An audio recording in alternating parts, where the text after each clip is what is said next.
All right, guys, we are back once again with the best 5 minutes of your day. And if you're suffering from chronic low back pain, and this movement right here is stiff when you do it, if when you grab your big toe and you pull it up like this and you feel a lot of tightness and stiffness here, maybe you start to feel some restriction in the bottom of your arch right here, I'm going to link together for you magically how your big toe might be a big part of the reason why your lower back is hurting so much.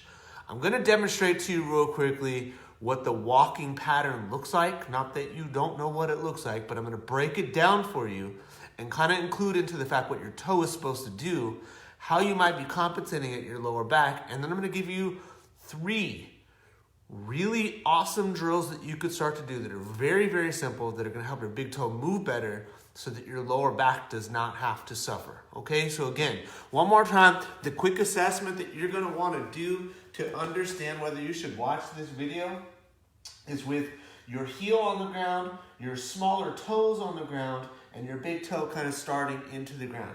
Basically what you're going to do is take 2 fingers and you're just going to kind of gauge, can I pry my big toe off of the ground? Can I get it? Am I able to pull it up roughly to where my toe kind of makes a 90-degree angle? When you do this, you should be assessing whether there's an arch that forms here. Again, the 2 things are linked together. If I can't get this big toe to extend, I can't form an arch. That's important to remember. I'm going to quickly just kind of demonstrate to you what part of walking looks like, okay? You're going to really want to concentrate on what's happening at the back leg. So, when I go through the walking cycle, get this box out of the way, if we first just kind of look at this lead leg when we take a step, you have to understand that this ankle has to be able to absorb impact, meaning I have to have some looseness, I guess if you will, in the calf, so that my knee can bend, so that my hip can bend. As I take this step forward, this helps me to extend my hip here so that I can extend my knee here as I go into this toe-off position so that I can bring my leg forward. The key with this is understanding I needed to get to this toe-off position. If you look at this from the side, you could see this big toe has to extend.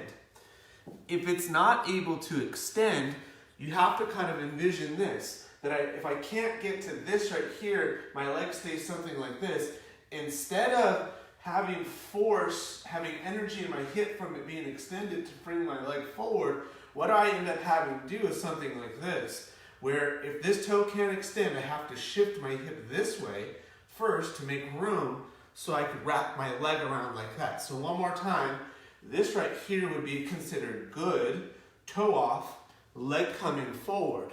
This right here would be bad, no toe off, shift here, so I might end up with some hip pain from all this kind of shifting to the side, and then I get this wraparound effect, okay?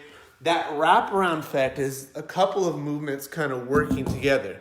One of the more important, and one of the common ones that links us to pain is when I walk, I should have my hips kind of relatively even. There is a little bit of a hike. But when I don't have that capacity to extend my toe, I have to shift here, and then I have to hike and wrap around like that. That takes the muscle of your QL right here. This guy right here, its job is to do this. Many athletes who are lacking the ability to extend to their... Kirsty, thanks for checking in. That lack that ability to extend their big toe end up getting overactive and tight in the low back on one side, because that muscle is having to make up the difference for it. Then they end up spending a whole lot of time doing all the stretches, releases, and maybe even decompression exercises to help that hip move better, but they don't end up feeling better for long term because they never really address the big toe. I'm going to share with you 3 drills that you can start to include into your daily habits, into your routines, maybe even stuff that you could do before you go on long walks. They're going to help that big toe extend better so that you can get the hip and the knee in the right place and not have to do that kind of funky wraparound movement. Again, for the first 2 drills, they're pretty awesome. All you're going to need is a stick, okay? This first one is particularly awesome. A stick, or you could probably use a wall for this first one at least. For the first drill, pretty much all we're going to do is we're going to tie in extension of the big toe with your calf, okay? So let me see if I can get a good angle here. what I'm gonna have you do is just take that big toe and try to straighten it up. So again, stick is in the ground and we're extending our big toe. Movement wise, we're gonna tie in your calf by just taking your knee and kind of pushing it forward. Don't worry, I'll show you another angle so you can see this. So when we have this, kind of looking at it from the front, I'm concentrating on trying to stretch out my big toe and my calf, and then I'm also working on a pattern of movement where my knee kind of goes outside of the stick. So this would be bad, this is good.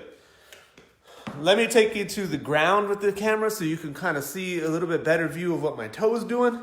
So again, one more time. Placement of the stick, alignment of foot looks something like this right here, where big toe is going up into that extended position, and then you're just working on passing that knee forward. Again, you could see that there, and then you could see it here one more time, okay? This ends up being an excellent way to kind of stretch out your calf. Alfie, thanks for checking in.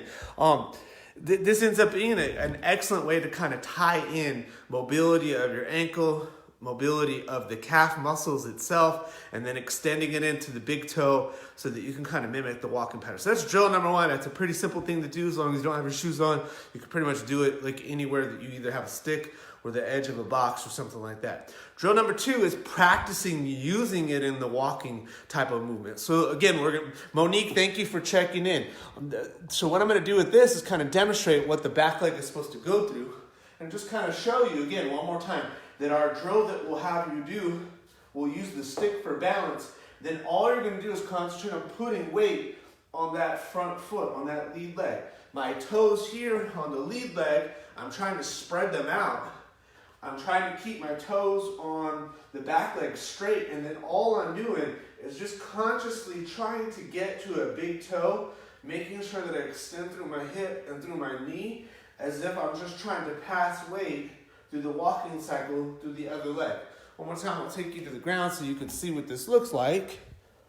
It's a really, really simple concept, but all it looks like, again, one more time, is just this right here. Just pushing weight onto that big toe and kind of passing the weight over to the other side. Pretty easy stuff, but I bet you most of you out there maybe you never even tried it. So again, it's another thing to kind of add to your toolbox of exercises. The last exercise, I'll have to admit, is a really sneaky way of training your butt. But some eyes are going to kind of pop open and some brains might even explode because you're going to find out right away how much that big toe and your butt are tied together. For this exercise, you're going to need something that looks like this. This is a mini band. It's gotten really popular. This is a booty band. A lot of people call this a booty band because there's a lot of booty exercises that you could do with this. And this is definitely going to be one of those ones we're going to add to the list. You're going to need to take a balanced position against the wall, and I'll demonstrate this to you in a second. We're going to take this band and we're going to put it and give your big toe some resistance by just basically looping your big toe through one end of it, and then you're going to hold it with the opposite end. Let me just show you what this looks like. We'll talk about it. You're definitely going to want to try this if you got one of these bands because it's a sneaky way, like I said, to get the outer portion of your butt to just get on fire. Okay, I'm going to drop the camera down. I hope this angle works pretty good. If it doesn't, just let me know and I'll do my best to kind of move it around, right? Dropping you down. Okay, so big thing first is making sure that we get the band in the right place. So the band is going to go underneath your big toe. Your foot on the opposite leg is going to go up against the wall, and right away, you're going to get some tension into this butt on this side. The exercise itself is just working on being extended, that's mobility, and then just pushing your toe into the ground. This is a little bit of a heavier band, but boy, you could really feel this working. Your hips having to stabilize, those smaller muscles of your toe are getting fired up. Just being in this position. Let me show it to you real quickly if possible, a little bit closer here. Okay, one more time. Big toe covered, and then it's just pushing down. I think you could see that a little bit better right there. Again, you're gonna feel a lot of things in a lot of places. And again, we were kind of always wondering, well, how is everything connected? A lot of times the exercises themselves kind of teach you how they're connected and who cares about the terminology behind it. This one is one of those ones that make you understand that your big toe, your arch, the smaller muscles of your hip are all tied together. If we could get those muscles to do what they do a little bit better, we don't have to compensate in places, and then you can ease the frustration into, why aren't these back relief exercises working for me? Because now we get all the pieces kind of lined up and moving together better. Hey, if you guys got questions or comments, concerns about this, you just let me know. Just as a heads up, I am offering a big sale on a few things this weekend. It's a 4-day weekend here. It's a holiday weekend. Everybody's kind of off. So again, we're going to kind of take advantage of the little celebration, I guess you will, by offering a few things. Right now, if you wanted the single session personalized mobility plan, it's just $50. It's about 50% off. So if you want to take advantage of that, it's one session, $50. And pretty much what I'm going to do is take a look at you from head to toe and build you some plans to help you move and feel a whole lot better. It's just one session though, so we kind of capture everything we need to do in about 30 minutes worth of your time, and I build a plan over the next couple days. Alfie, man, you're a king, man. You're a king. 3 weeks in a row, you've been giving me stars. That's pretty awesome. Completely appreciate it. Guys, it's roughly 4 o'clock in the morning, so I hope this information is good for you. Hope that it helps, and I want to thank you all for checking in. Have a great rest of your weekend. Again, you got questions, just let me know. All right, thanks for checking in. Bye.